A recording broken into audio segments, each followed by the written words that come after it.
Hello everyone, welcome back to On Fly. Today we're recapping Day 4 of the Men's World Championship happening in Herding, Denmark and Stockholm, Sweden. So hop in today, of course, with the scores from today's game, starting in Group A, where we'll see a 3-2 victory for Austria over Slovakia in a shootout.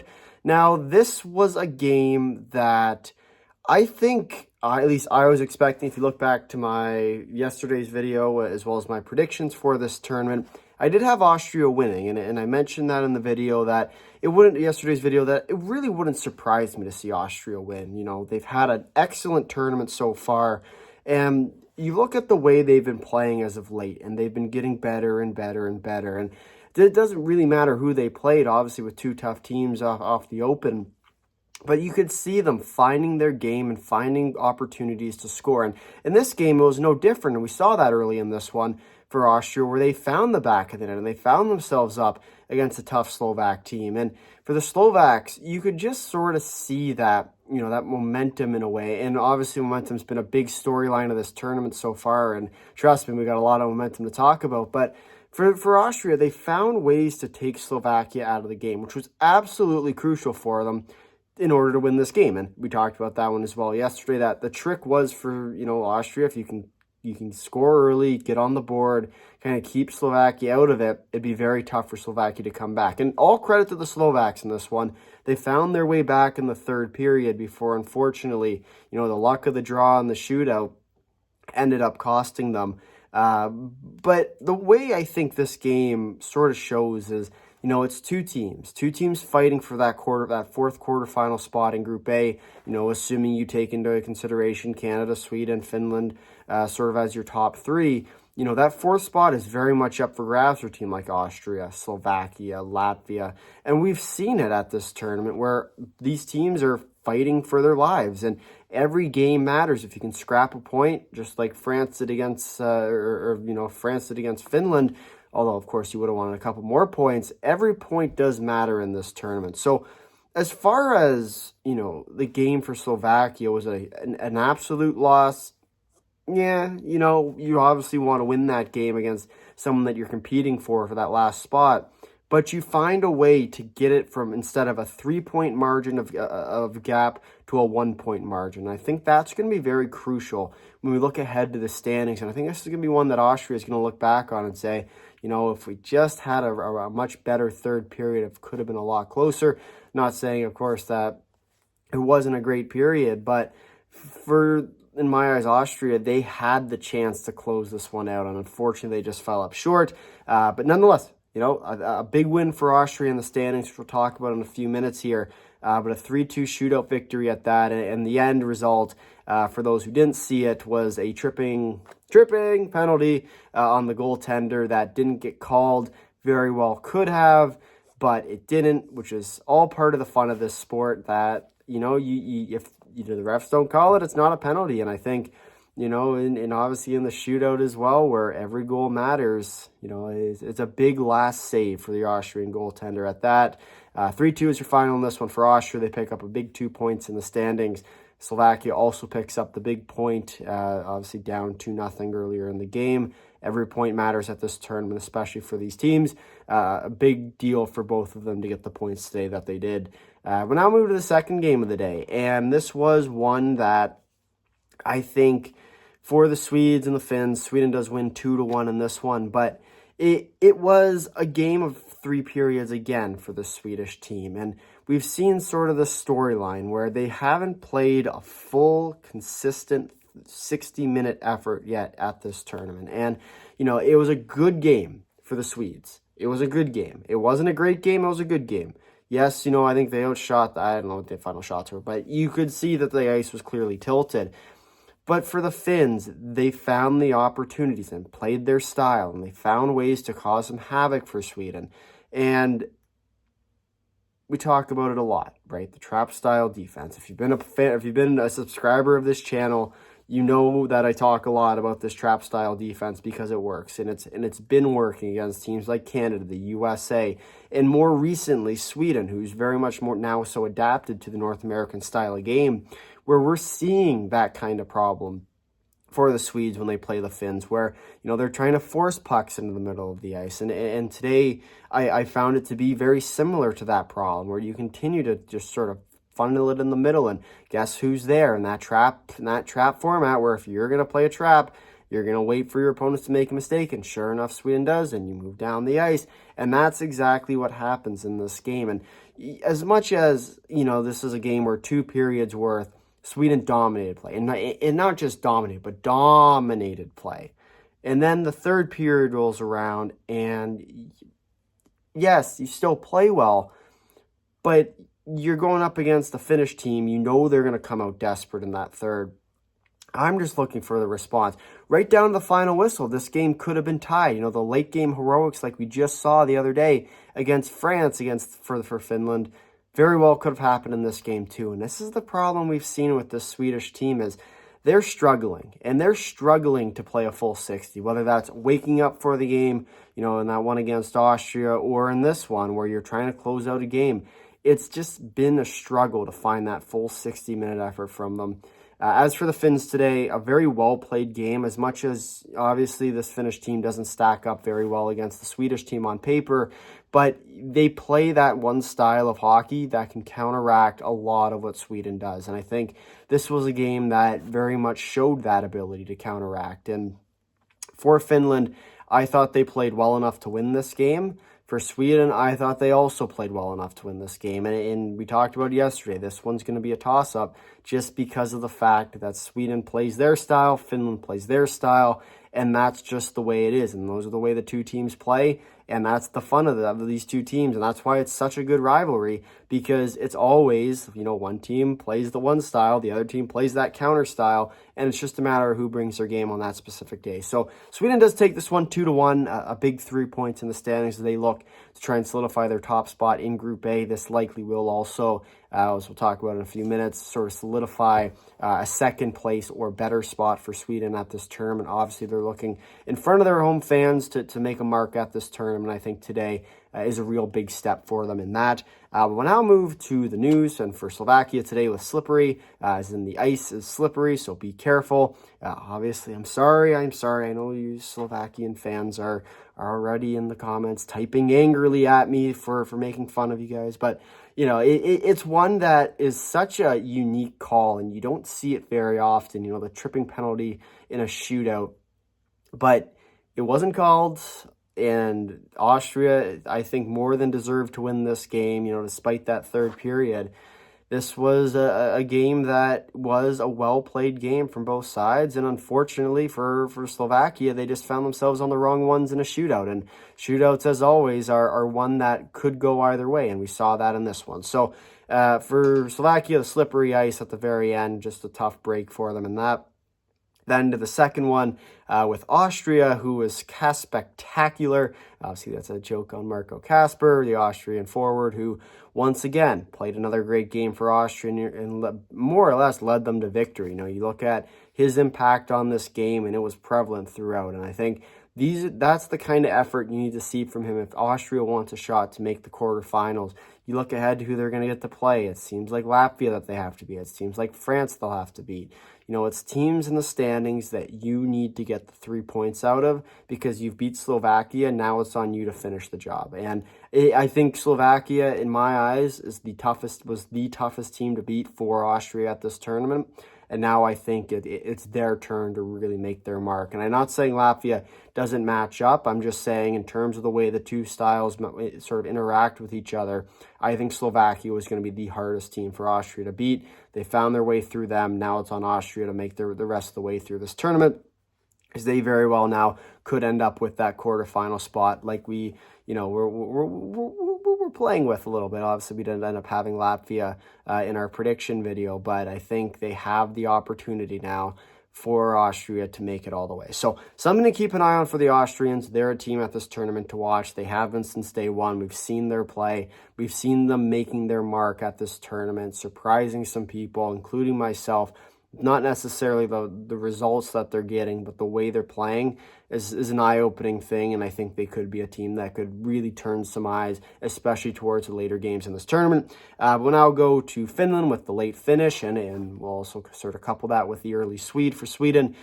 First, this was a game of basically 2 periods in the third, where we saw Sweden dominate. play through the first two periods, and they kind of let Finland back into the game. And those are the kind of games, whoever Sweden ends up playing, you think their Canada game, you need to play a full 60 against them. Whoever you play in the quarters, whether that be a Swiss, USA, Czechia, if you get the second spot in Group A, if you lose to Canada, all of a sudden you got to play one of those three teams. If you let teams back into it, as we saw today, that's when you're going to have some problems. So for Finland, the late finish, you like to see it. You'd rather see that, of course, in the early periods and continue it throughout the game. But unfortunately, when you go up against a team like Sweden, where you are outgunned, and there's no getting around that. This Swedish team, in my eyes, is still the team to beat at this tournament. Yes, you have the powerhouse Canada, but this Swedish team is built a certain way that if they can find their way through teams and play their game for the full 60 minutes, they are a dangerous team at this tournament.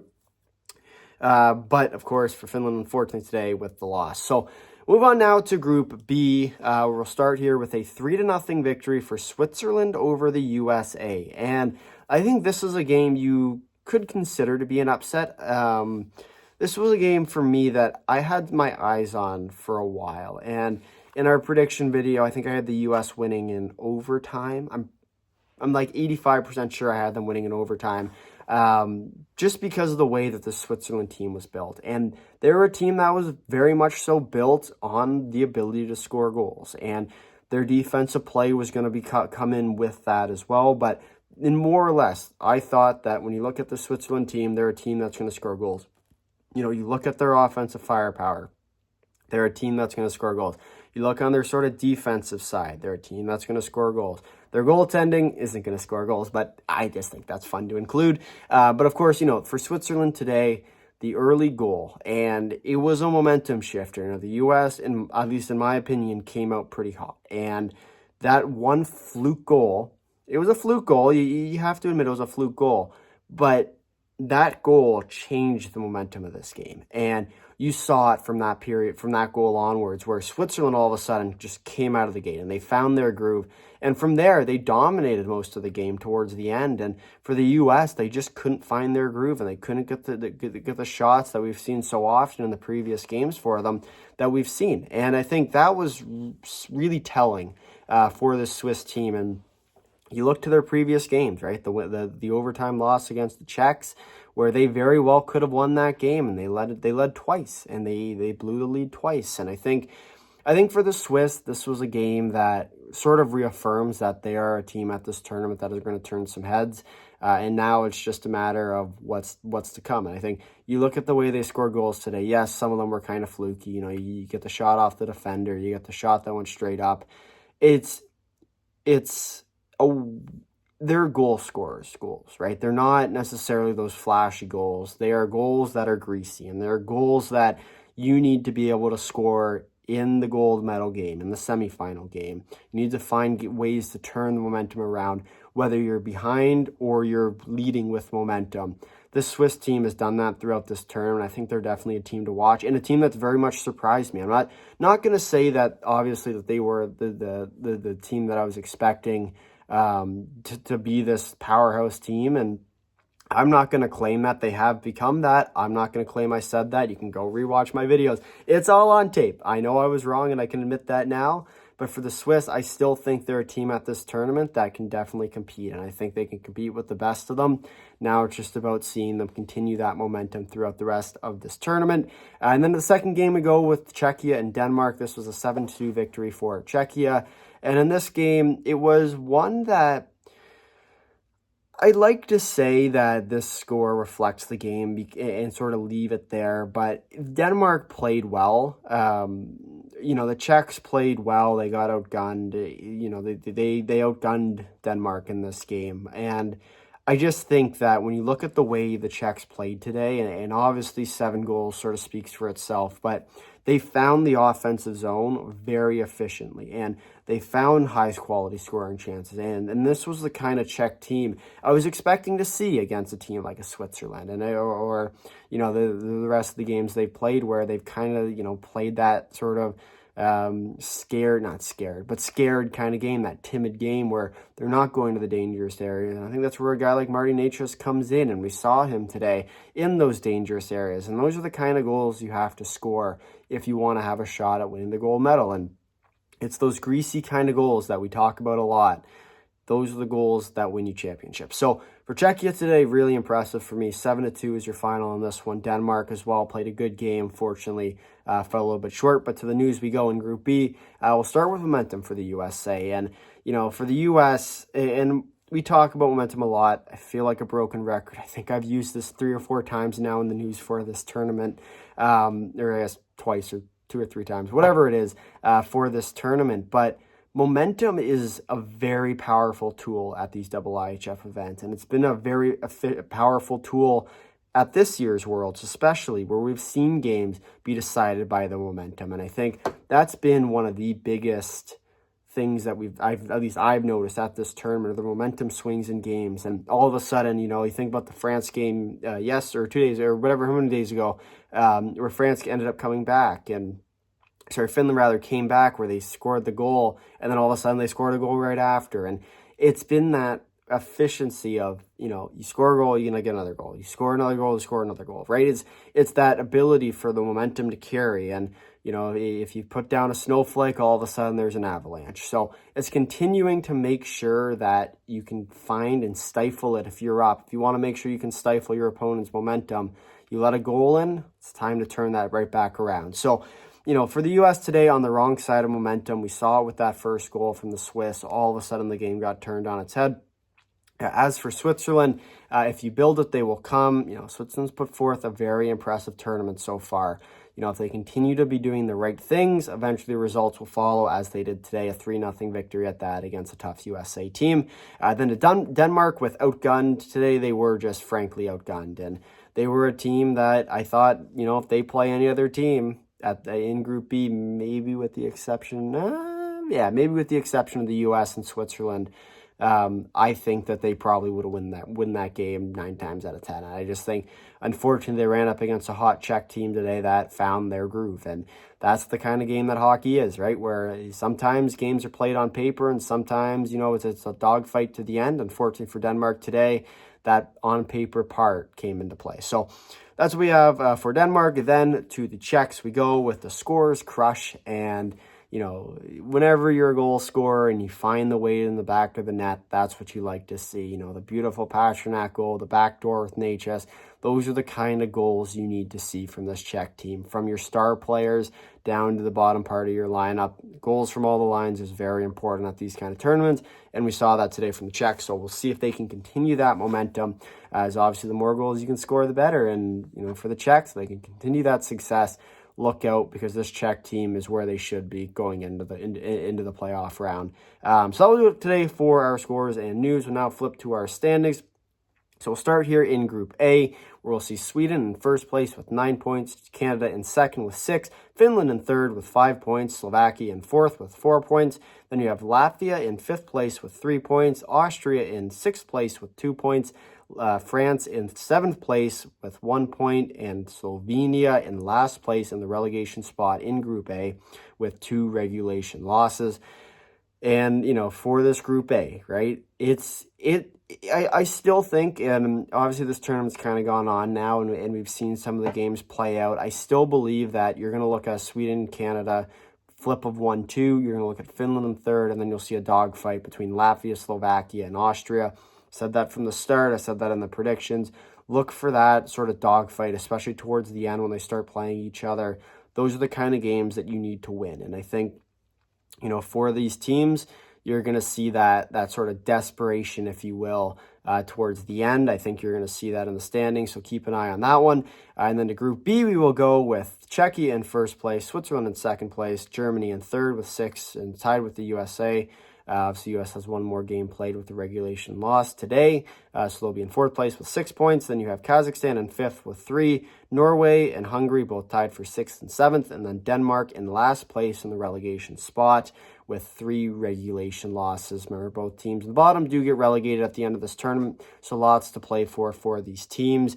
But we'll now talk about tomorrow's game. We'll start here in Group A with a game between Latvia and Slovenia. And I know I've gotten a lot of flack from our Latvian friends, of course, out there, and I think it's been fair. And obviously, I've been fairly critical about the Latvian team, and not necessarily the fact that I've been critical about their team in particular, but rather the games they've played. And I think this is a team that still very well should be contending. And I know it's been a rough couple days, and obviously the game against Canada always hurts. But I think this Latvian team is right where it needs to be. And, you think about the way they've been playing and finding wins. And finding wins is very important in these kind of tournaments. And I think for Latvia, as they play Slovenia, this is a must-win game. And I think you're going to see that Latvian effort for the full 60 minutes. So don't be surprised to see Latvia score quite a few goals in this game and let this game get out of hand. But this will be your game of the day, coming up at 10:20 a.m. Eastern Time. It's going to be a good one. I'm not going to say it's going to be a blowout, but I think you're going to see Latvia really take control of this one and get back to kind of that Latvian team we all sort of expected at the start of this tournament. And then the second game we go with Canada and France, and I think this will be one of those games where we've seen France put up a little bit of a fight against some of these teams. And I think to that Finland game the other day, and I think for Canada, it's all about scoring early and scoring often. And obviously, that's the cliche quote that you hear every once in a while floating around. But I think it's a very important quote for Canada at this tournament, where especially against some of the weaker teams like a France, you need to find the net early and you need to find it often. Because if you let France sort of stick around, that's when you start to run into problems. Treat this game like you did the Latvia game. Score early, score often. Get yourself in, get yourself out, and let's go home. That's the trick for Canada. For France, stick around as long as possible. Find your opportunities, just like you did against against Finland, rather. I'm going to do this all the time. If you can keep the game close, all of a sudden you have opportunity. And, Canada makes one mistake, put it in the back of their net. That's going to be the trick here. For France in this one. I don't think it's going to be a great game, but I think it could be a good game depending on how France plays. But your game of the day in Group A will be Latvia versus Slovenia. Now move to Group B, where we'll see Norway versus Germany and Kazakhstan versus Hungary. And we'll talk about this, the first game, of course, first, between Norway and Germany. I expect this game to be a very tight game. For Norway, a couple tough losses now at this tournament for them, and I think for Germany, they've played well enough. I just think you're going to need to see a little bit more from them in this game. And not necessarily in the fact that Norway is going to be this blowing away team and they're going to blow out Germany. I'm not saying that. All I'm saying is that Norway is going to come out firing in this first period. And if Germany can withstand them through the first, do not be surprised to see Germany walk all over them in the second and third period. However, if Norway can go up early, we talk momentum. I think this video has been the most mentions of the word momentum. The momentum in this game is going to swing quite a bit in this first period. If Germany can withstand Norway through the first, they're fine. If Norway can find the back of the net, look for Norway to take this one. Should be interesting in this game. It'll be a good game. Not as good as this one. Kazakhstan versus Hungary. The game that my eyes will decide the relegation. Yes, of course, we've already seen, Kazakhstan with the early win in this tournament against Norway. The trick is for Hungary in this one, if they can find their way to an overtime or in a relegation win, these are the kind of games that can save you from relegation at this tournament. I think that you could potentially, I'm not saying it's going to happen, but you very well could potentially see a goalie pull if there's a tie game in the third from Hungary, who realizes that their best shot to avoid relegation is through Kazakhstan. I'm not saying it's going to happen, but there is a potential for it. It's an interesting theory that honestly wouldn't surprise me to see. So Kazakhstan, Hungary, it's going to be a very tight game. I think I had Hungary 3-1 in my predictions. The way we've seen Kazakhstan play, I am starting to have my doubts, but I do think that if Hungary can play their game, we haven't seen a great game from Hungary yet, but if they can find their groove, find the 5-on-5 goal, this could become a very interesting game. So that's what we got here for today's video. If you made it this far, thank you for watching. If you like, drop a like. If you're consider subscribing, tell all your friends and comment down below your thoughts on Day 4 of the Men's World Championship. Until next time, see you.